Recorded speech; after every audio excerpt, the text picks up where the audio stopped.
Grabe yan, nakakapagod na. Sabay-sabay na lang yung pinapagawa sa atin. Oo nga eh. Pero tiwala lang kaya natin yun. Huwag ka magpakapagod sa atin.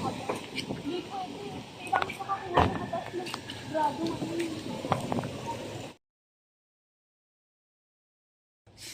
Anak, Princess, kumain ka na ba? Mamaya na ma, madami pa akong gagawin eh. Ay nako, magugutom ka na niyan. Kumain ka na muna. Ma, please, kailangan pa tumatapos. Sige, basta pagkatapos mo dyan, kumain ka na ha. Opo.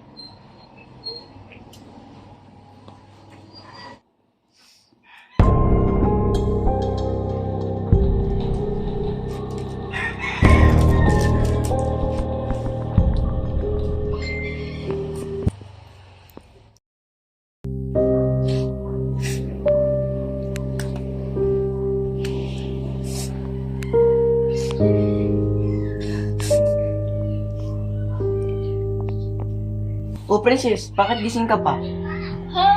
Wala kuya, may tinatapos ang po. Masama yan ah. Ako nga, nung high school ako, hindi ako nagpupay, pero balik Victorian pa rin ako.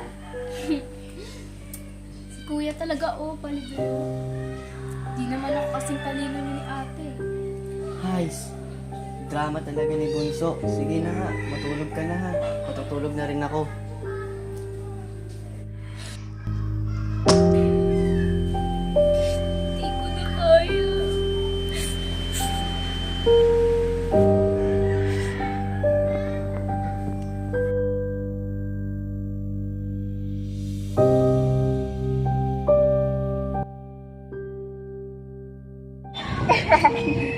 Princess, bakit ka walang tahimik mo? Ha? Wala, okay lang ako. Ano ka ba? Siguro sino ba? Magsabi ka lang kung may problema ka.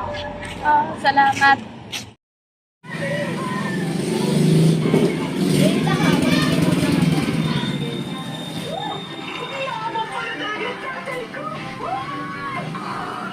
Ay po, tita. Pwede po bang makiinom? Sige, ihak mo ka lang dyan. Tita, may tatanong lang po sana ako sa inyo. May napapansin po ba kayo kay Sigura? Ha?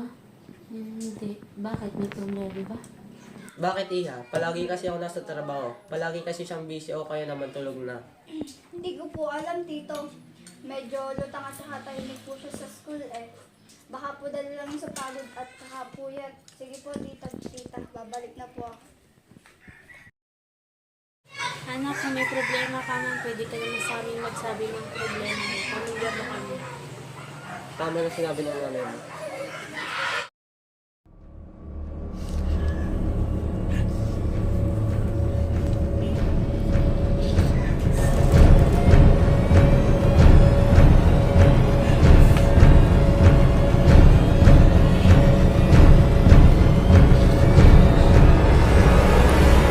Ano tong ginagawa mo? Patawarin niyo ako. Tawarin mo ako.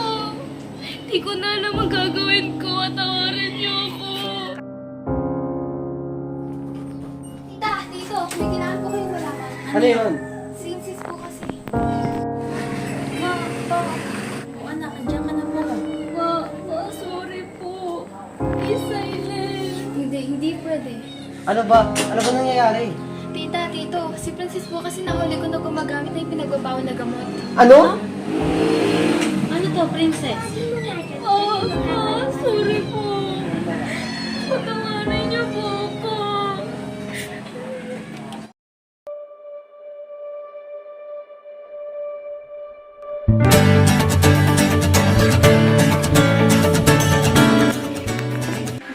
May sigura, ang sleeping pills ay hindi dapat iniinom ng hindi reseta ng doktor. Maaari magdulot nito ng masama sa iyong katawan. Opo, Doc. Salamat po. Hindi na po mauulit. Wala ka naman. Maraming Hello? Good morning, Princess. Nabalitaan ko ang nangyari sa'yo.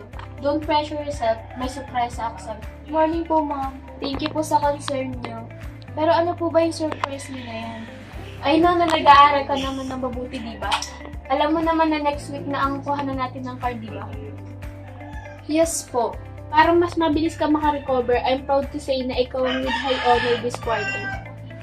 Ay! Talaga po! Maraming salamat po! Congrats anak, with the honor ka. Proud kami sa'yo. Thank you po, Ma, Pa. Congrats, Bunso. Salamat, Kuya. Congrats, Bunso. Proud kami ni Kuya sa'yo. Salamat po, Ma, Pa, Kuya at Ate sa pagsuporta niyo po sa akin. Maraming salamat po.